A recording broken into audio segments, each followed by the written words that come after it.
Hello everyone and welcome to Season of War. Tonight we are back with another short Age of Sigmar video.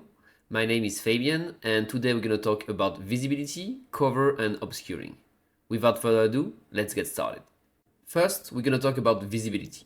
I won't go over the long definition from the core rules, but in short, visibility in Age of Sigmar 4th edition is defined by true line of sight. If any part of another model can be seen by an observing model, then the target model and its unit can be seen by the observing model.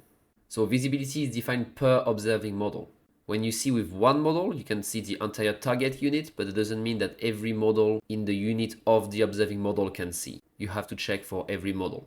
Now we're going to go on to some examples. In this first one, we're going to see if the unit of Flamer of Zinj can see the brutes. So first, like if they're in the open like this, we can easily have a direct line of sight between any of the models to the target unit, so they are visible.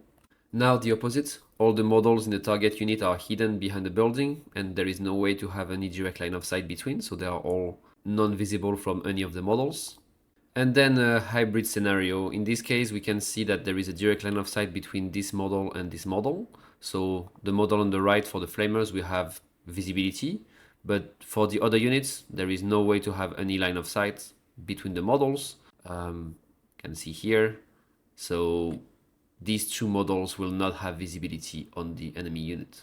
On to cover and obscuring now. The first thing, and it's very important, is to know that cover and obscuring have nothing to do with visibility. And especially obscuring, there is a lot of confusion, but if you are behind the terrain with obscuring, you are still visible. Again, cover and obscuring have nothing to do with visibility.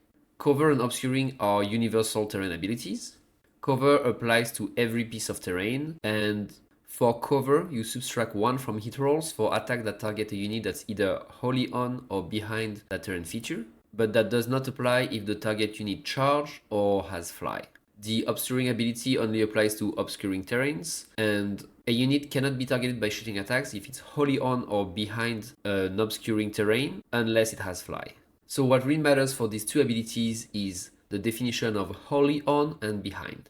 First, wholly on is pretty easy. A model is wholly on a terrain feature if its base is entirely on the terrain, and a unit is wholly on a terrain if every model in the unit is wholly on it.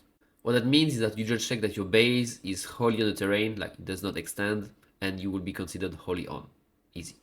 Behind is when things start to get a bit more complicated. To be behind the terrain, you cannot have any line between any point of model in the two units that does not pass over a terrain feature. So for behind terrain, it's not based on model to unit, it's unit to unit. If you can draw one line between two models that does not pass over the terrain, the entire unit is not considered to be behind. And one thing to note is that parts of the terrain feature that are within the combat range of the attacking unit do not count when checking if the unit is behind terrain or not. On to some examples for obscuring and cover.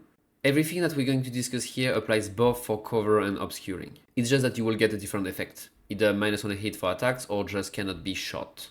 But again, obscuring does not block visibility, it only stops shooting attacks. The main thing to understand for the purpose of cover and obscuring is that it is not in 3 dimensions, because you're only checking if a line passes over a terrain. What you want to check is from the top view in 2 dimensions if said lines pass over the terrain. So in this example, for instance, we are checking from the point of view of the Kern of Hunters with bows if their target benefits from cover and obscuring.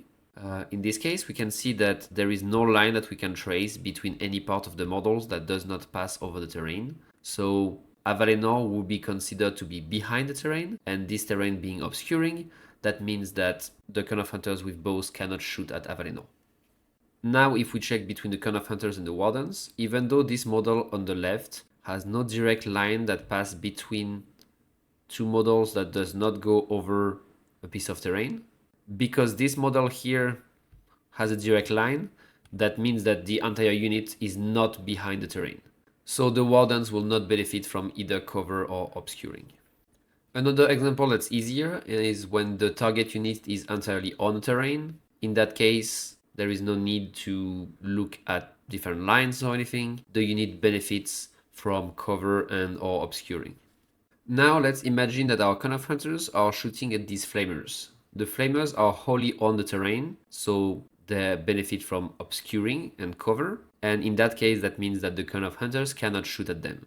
But the flamers here can shoot at the cone of hunters, because even though there is a direct line between the models that goes over a terrain piece with obscuring, you ignore the combat range of the attacking unit. So in that case, because there is less than 3 inches between one of the models and the edge of the terrain, basically what we do is that we ignore the first 3 inches and we start measuring from here, and then there is a direct line that does not pass any other terrain. If the flamers were further back in the obscuring terrain, like this, they would not be able to shoot at the cone of hunters, because there is more than 3 inches between the edge of their base and the end of the terrain.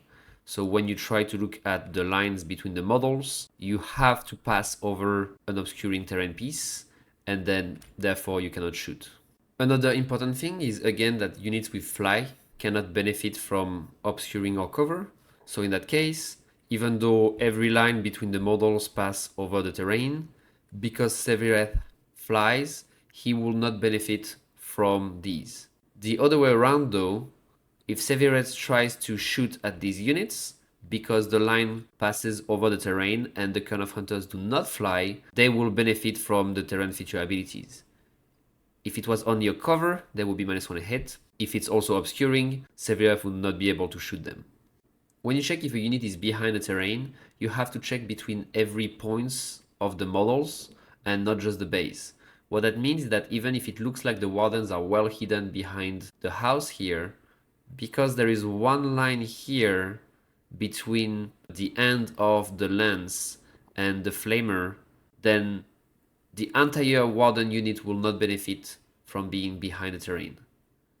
And because all of the models have visibility to that same lens here, the entire unit of flamers will be able to shoot at the wardens and they will not benefit from cover.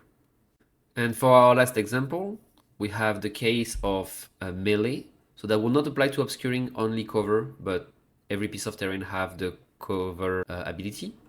So in that case, if Scar makes a charge, he finishes in combat with the flamers. So in this scenario, the flamers will benefit from -1 hit from being wholly on cover, but Scar will not benefit from it because he charged. So if the flamers fight back, they will be able to fight normally. If both units stay in combat more than for this turn and they are still in combat in the next turn, they will both be in cover and benefit from the -1 hit. To summarize, visibility is a 3D check when you look from behind the model to see if you have a direct line of sight between any point of the model, and even just the tiniest of the point, like here, will give you visibility. While cover and obscuring are a 2D check where you look from the top of the board and you project any line between models, and if every line between them passes over the terrain piece, then the unit is considered to be behind it, and the alternative is just to be wholly on the terrain to benefit for cover or obscuring. That's it for today on visibility, cover and obscuring. We hope that will be helpful for you to understand a bit better how these work. Thanks for watching. Please let us know in the comments below what you thought, and see you in the next one.